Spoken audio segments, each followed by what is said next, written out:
Eyebrow में shape कैसे देंगे, ठीक है।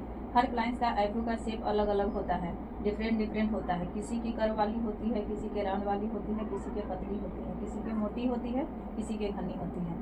तो आईब्रो का शेप तो अलग अलग होता ही है, पहले बताया ना। किसी का पतला होता है, किसी का मोटा होता है, किसी के राउंड होता है, किसी के कर्व वाली होता है। तो ये तो आप समझ गए हैं, इसमें तो कोई दिक्कत नहीं। स्किन बहुत ज़्यादा सेंसिटिव होती है, किसी के बाल बहुत ज़्यादा हार्ड होती है। किसी के देखिएगा नॉर्मल ही आईब्रो रहेगा, फिर भी उसका बाल जो है हार्ड होता है। किसी का देखे होंगे कम में बाल रहता है, लेकिन उसका मोटा मोटा बाल रहता है, ठीक है। और स्किन किसी को ठीक है, मिक्स तो अच्छा है। किसी को एकदम सेंसिटिव, किसी को देखिएगा कि एकदम पूरा नस लोकी थे फेस में के, चाहे कोई भी क्रीम लगा के देखें एकदम लाल कर लेता है फेस, उसको बोलते हैं सेंसिटिव स्किन। आईब्रो अलग अलग ही बनानी पड़ती है, जैसा शेप रहता है वैसा आईब्रो बनाना पड़ता है। बहुत ज़्यादा लोग बोलते हैं कि कट जाता है, छिल जाता है। तो कट इसलिए जाता है कि अपना स्किन को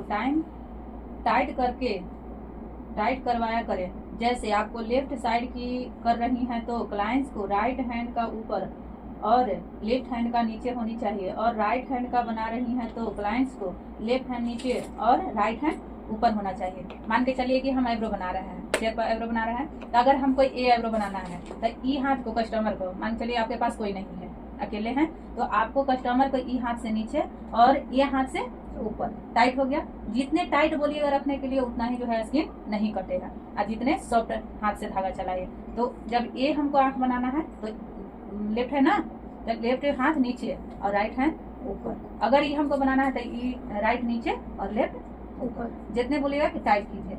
जब मानिए कभी भी आईब्रो शुरुआत कीजिएगा तो यहाँ से कीजिएगा, ठीक है, नहीं इधर और नहीं इधर, बीच से। तो बीच से शुरू करने का मतलब यहाँ तक तो निकाल दीजिएगा। ये नहीं निकलना चाहिए पोर्शन, क्योंकि लेंथ कम हो जाता है। यहाँ से भी नहीं निकलना चाहिए। इधरों से ज्यादा स्पेस कर दीजिएगा तो अच्छा नहीं लगेगा, लंबाई भी छोटा हो जाएगा।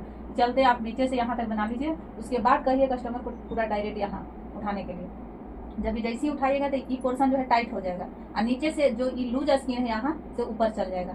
तब आप इसको जो यहाँ वाला बाल रहता है आप डायरेक्ट उसको शेप दे सकते हैं। तो आपको नहीं इधर से निकलेगा, नहीं इधर से निकलेगा। आपको आईब्रो सबसे सावधानी से बनाना है। पॉइंट वाला आईब्रो, उठा हुआ आईब्रो बतावे किए हैं। उठा हुआ आईब्रो डायरेक्ट यहाँ से थोड़ा सा, किसी को देखिएगा पूरा एकदम ऐसे रखता है। और ये पॉइंट वाला जो आपका है यहाँ पर ही तक पूरा रहेगा, पॉइंट वाला आईब्रो होता है। हल्का उठा हुआ, जैसे हमने क्या है हल्के उठा हुआ है, पूरा नहीं है। सीधा में भी आएगा, उठा हुआ में भी आएगा, काहे कि हल्का राउंड है। हल्का राउंड आईब्रो जैसे हल्का सा गोल टाइप के। राउंड वाला आईब्रो जो पूरा मतलब उठा हुआ। आईब्रो छोटा नहीं होना करना है। यहाँ की आईब्रो नहीं निकालना है, यहाँ से जो आईब्रो है नहीं निकालना है। बिंदी के पास से जो आईब्रो रहता है वो हटा देना है, बाकी इधर से ज्यादा बाल नहीं निकालना है। यदि फोरहेड पर बहुत सारा बाल है तो बिंदी के पास वाला बाल निकाल सकते हैं। फोरहेड जो मान लीजिए सब बाल ज्यादा है तो बिंदी के पास से निकाल सकते हैं, बाकी ई स्पेस को नहीं हटाना है। नीचे का बाल नहीं निकालना है, क्योंकि आईब्रो का लेंथ कम हो जाता है। जैसे यहाँ से बाल निकाल दीजिएगा, यहाँ से निकाल दीजिएगा तो बताए ना लेंथ कम हो जाता है। तो ये